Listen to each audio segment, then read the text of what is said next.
Hey, this is ASpengler, and today we have another mini MOC. It is a machine gun nest, and I kind of used a different technique. If you followed my previous builds and such, spanning from either mini MOCs to large scale stuff like Itter Castle, you can kind of see in the background. There's usually a specific kind of border technique that I use. You can see it right here. It's kind of a gray border that goes around my whole MOCs, and I don't know, it was kind of bothering me with mini MOCs. The gray border, since the MOC itself was so small to start, when I added that gray border, I feel like it took away from the overall MOC just because it was such a small scale, and then you got a larger percentage of it being taken up just by that gray border. So I decided to experiment with another technique. I've seen this one done by other people before, so thought I'd try it out myself. But before I go a little bit more in depth into the build itself, I did take some time lapses, so let's go ahead and watch those, and then I'll describe it more to you guys and show off some more of the details.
Okay, coming back after those time lapses, you probably saw most of the technique used, but I'll just pick it up and show you guys anyways.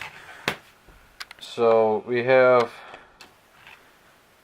the main piece that I used to get this kind of look is this one, the modified brick with the studs on the side. So that's the main thing that's used to get the effect, and it's kind of just that, and the build is built off of that piece. And then just to cover up the different color bricks, the colorful bricks, I just had this kind of brown border that goes on the outside. So that's pretty much the basic description of what the technique that I use.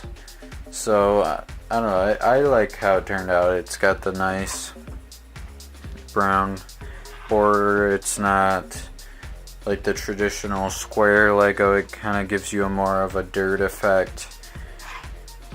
I think one downside to this type of build is, I don't know, you gotta keep it somewhat smaller, or sometimes it'll be harder to completely hide it. You can see there's a little gap there, so it doesn't completely cover it, so it's not completely natural. But I'll probably keep working at it, keep using this technique. I'll try to go a little bit bigger, maybe like extend out, have two circles that are connected. It'll probably be a little bit more complicated, but something I don't like is how it has these corner pieces, but I think that's partly just my first time using it.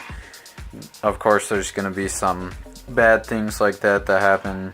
It'd probably be pretty easy to improve upon, and I think having something so small, I didn't really know what it would end up being. I kind of just started making it a crater, and then thought, why not have it be an MG nest? So I had the pieces to that. I had recently, I I had used these olive green branch pieces on the last mini MOC, which was road, and it had some, these were on the walls to make it look like they were kind of older with like vines and such on them. So I used those just as the main detail. Everything else, since I used most of my grass pieces, I've been using these olive cheese slopes kind of to represent my grass. So there's that. I kind of just have there's a crater, there's two guys in there, two German soldiers, one MG, one with a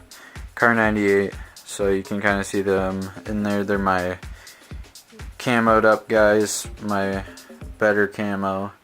So it's kind of just a crater. It's fairly basic, not too much to it. Take some of it off so you can see the inside. So it's just, these are being held up by the rod piece, and yeah, so it's kind of just like a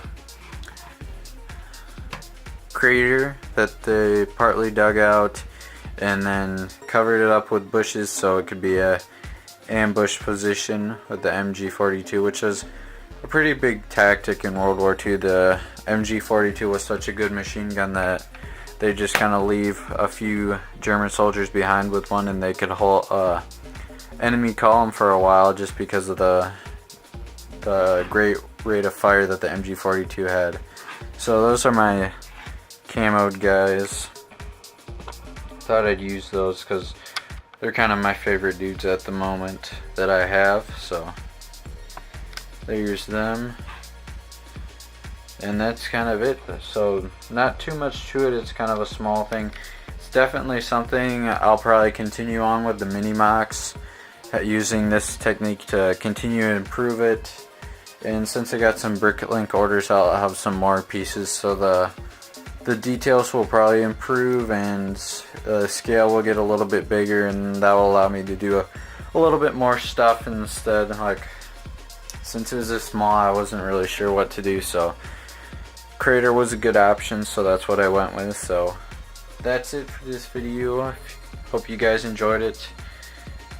If you like what you saw, please like, comment, subscribe. Thank you guys for watching, and I hope to see you guys in the next video.